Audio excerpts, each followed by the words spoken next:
Hello everyone and welcome back to my channel. This is another book review, or me just rambling about a book that I've read. I don't know how good they are as reviews, but I suppose they're kind of more like casual recommendations of books that I've liked.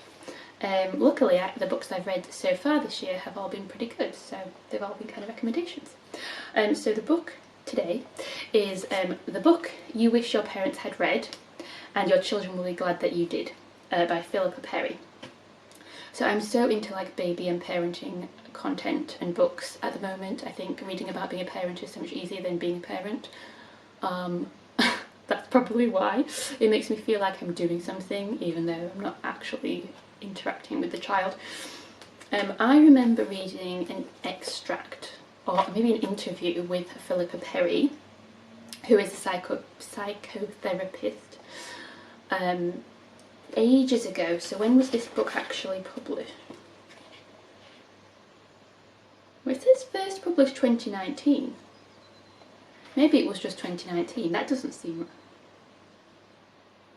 It says first published 2019, so maybe it was 2019, but that just seems like ages ago. I'm sure it was longer ago than that. Maybe it was just an interview with her and it wasn't actually related to the book. But it did lodge in my brain, and then now I've actually had a child, I decided to get the book.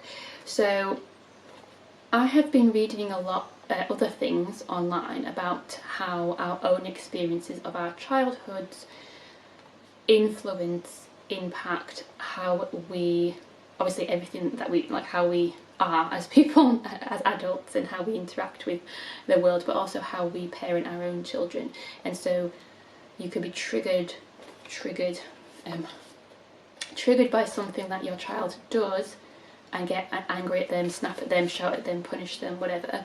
And it may actually be that you're angry at something that happened in your own childhood, like experiences that you had when you were a child where you didn't feel supported or loved or cared for, or I'm trying to think of an example. So your parents always stepped in and did everything for you and never actually gave you the opportunity to figure things out for yourself, which makes you feel kind of incapable, undermined your confidence.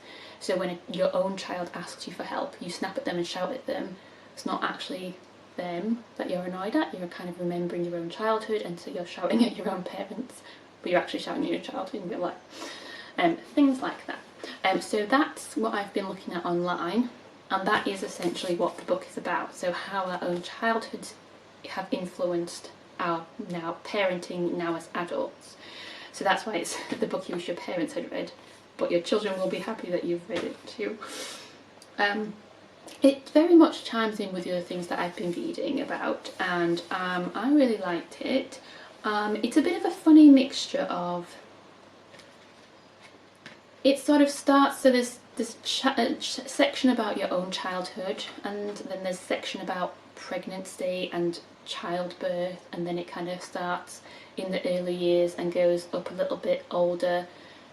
To my mind, it kind of covers too much scope in terms of like that timeline, because while I appreciate why she put the chapter about pregnancy and what to do in your pregnancy, or things to reflect on during pregnancy, like reflecting on your childhood, and also it's a good opportunity to kind of think about your own parenting style and plan things in that sense. Like, that's in the past for me now.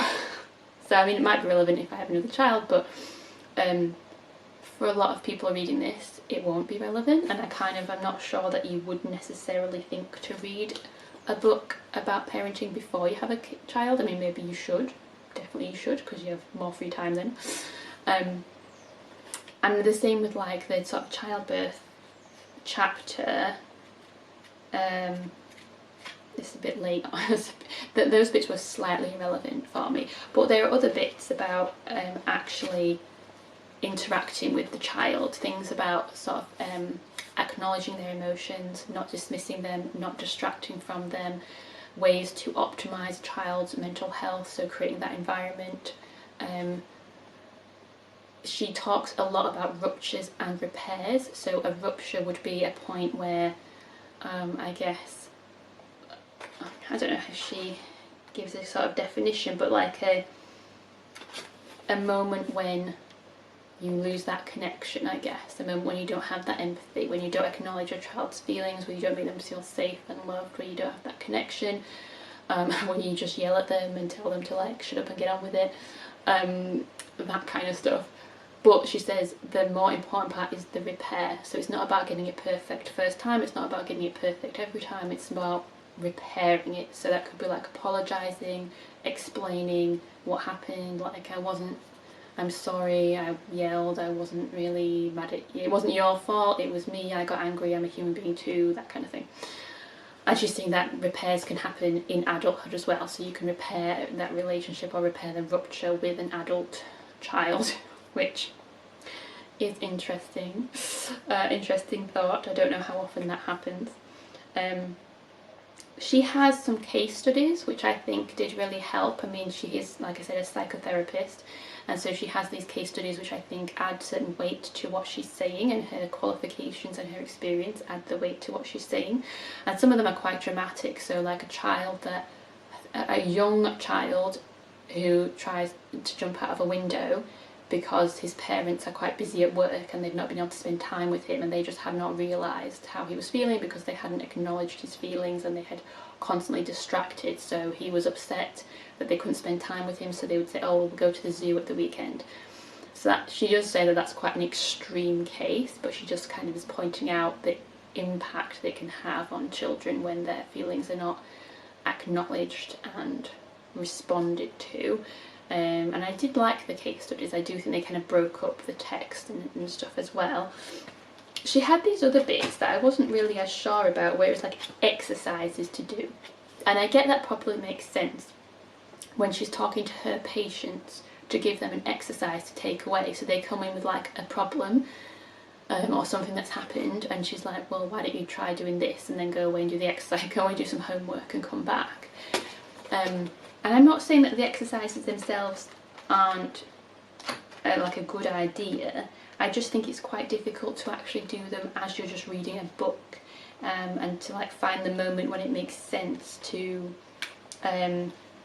try to do that exercise. I think this is my problem with all these things, is how to actually put it into practice. So I'm just trying to find an example.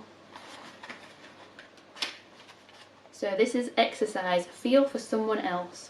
Practicing feeling how somebody else feels will make it easier to do when a real situation arises. So think about a person or group of people who have come to a different conclusion to you for something. Say, for example, they vote differently to you. Rather than dismissing them as stupid, think about their circumstances, their hopes, their fears. Put yourself in their shoes and try to understand why they have reached a different decision to you. Feel with them about how they feel. So I'm saying practice empathy, and then it'll be easier to do it in real life when you actually need to do it. That makes sense, except when I'm going through and reading the book, when I get to the end of the book, I've like forgotten what all these exercises are. If I'd stopped on page 78 and was like, right, I'm going to put a bookmark in here and I'm going to go away and practice that empathy and do this exercise, then it would kind of make more sense. But God, then the book would have taken me about 6 weeks to read instead of like 3 days or whatever it did. So I don't know how useful they were. There's quite a few of them, which in some ways is like a good thing, because you can just pick and choose ones that you think are relevant to you. But in other ways, there's just so many of them and they're all dotted throughout the book. It would almost have made more sense if they had just come at the end of a chapter and you said like one at the end of a chapter, and then you'd know where to go if you wanted to refer back to them. I don't know, it's just a bit of an odd mixture, I suppose, of like prose broken up with case studies and also example pretend conversations that you could have, and then also these exercises. And it does break up the text, so it's not a bad thing, but I don't know how many of those exercises I'll do because I've forgotten what all of them are now. That being said, I did like the book and I do agree with much of what she said, although not all of it. Some things didn't quite gel with me, but that's fine. And my plan is to try and actually do some of it in real life. But yeah, that's easier said than done. Like I said, reading about parenting is easier than actual parenting. Anyway, let me know what you think. If you've read this book, let me know. If you've tried any of the exercises, let me know in the comments. If you've liked the video, please give me a like, and if you would like to see more, please subscribe.